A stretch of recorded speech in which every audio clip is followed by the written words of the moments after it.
dari rumah ke pasar, dari rumah ke pasar, hanya itu kerjaannya. Maka dia meninggal kalau nggak di rumah, di jalan atau di pasar. Itu meninggalnya begitu. Nah, kalau orang itu dari rumah ke masjid, rumah ke masjid, rumah ke masjid, meninggalnya juga gitu. Nek gando omah, ndo dalan yo di masjid.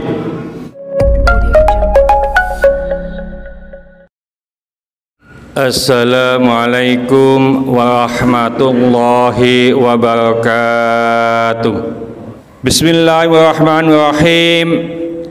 Idza ra'aitumur rajula, apabila engkau lihat seseorang ya'tadul masajida, yang mengunjungi bolak-balik ke masjid, fashhadu lahu, maka saksikanlah bahwa ia bil imani, kelawan iman. Rawahu Baihaqi an Abi Sa'idin.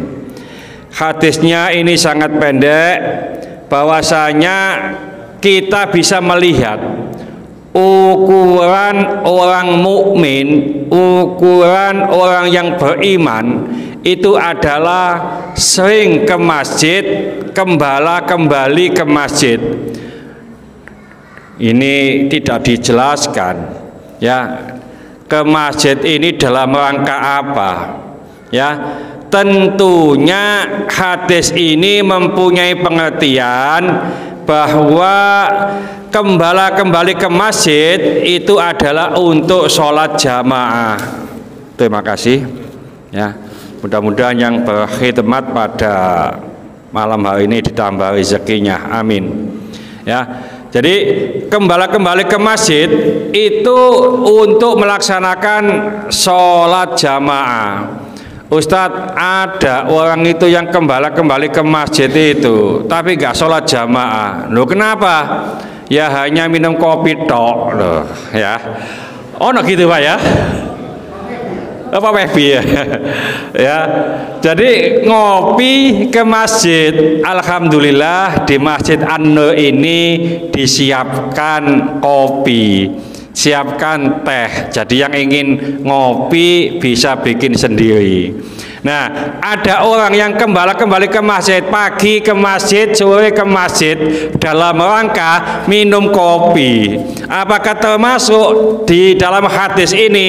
Bukan.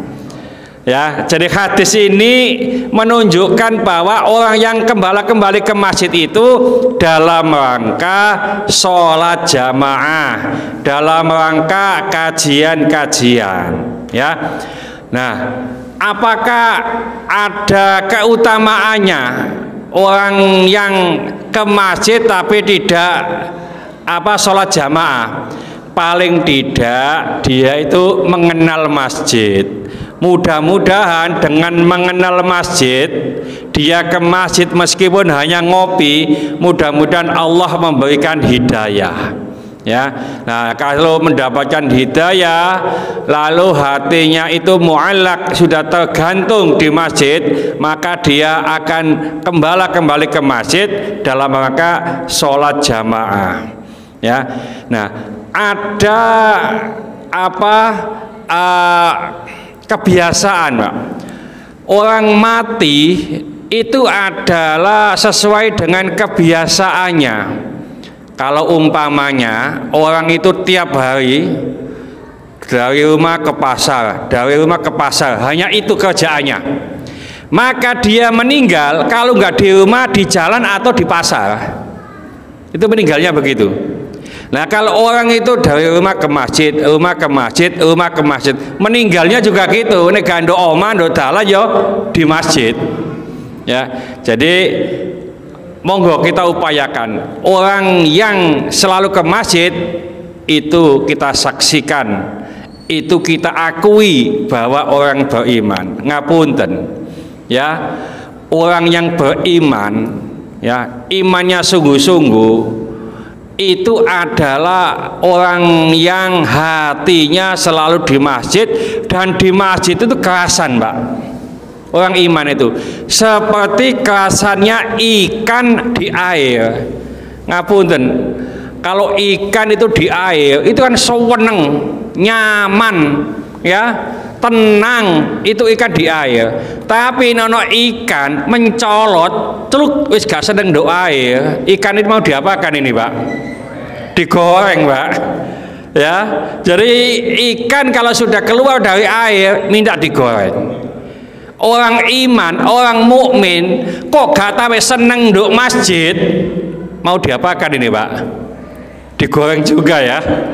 Ya, jadi oleh karena itu makanya kita upayakan. Nah, di dalam kitab Bidayatul Hidayah yang dikarang oleh Imam Ghazali itu kita dianjurkan kalau ke masjid itu datang duluan, terus pulang terakhir.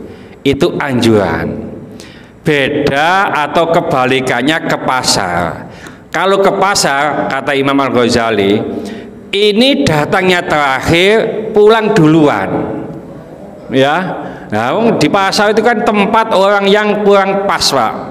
Makanya dalam sebuah hadis disebutkan tempat yang terbaik di bumi ini adalah masjid-masjid Allah. Tempat yang terjelek di bumi ini adalah pasar-pasar. Loh, kenapa? Ngapunten. Pasar itu tempatnya apa? Penipuan. Itu di pasar, Pak. Riba, ya, adu domba dan seterusnya. Ya, ini pasar. Ya. Nah, di masjid umumnya tempat yang ibadah, zikir dan seterusnya. Ya, jadi oleh karena itu kalau kita ke pasar ngapunten ibu-ibu bae belanja, ojo budal wisuk mulai awan. Ya, ini dodolan. Ya. Nah, termasuk kita upayakan berangkat duluan, pulang terakhir. Nah, kita sebagian di antara kita kalau ke masjid itu berangkat terakhir, pulang duluan. Ya, ini kadang-kadang kita semacam itu. Ya, monggo kapan-kapan kita mulai diupayakan sebelum azan ini sudah ada di masjid. Berat, Pak, memang sulit. Ya, tapi kalau sudah kebiasaan di rumah ini, kalau sudah ada apa qiraah, kalau maghrib ini 10 menit, Pak. Ya, wah 10 menit saya belum wudhu. Nah, nanti setelah wudhu nanti berjalan kaki atau naik sepeda dari masjid, apakah masih nutut sholat tahiyat masjid, itu sudah difikir.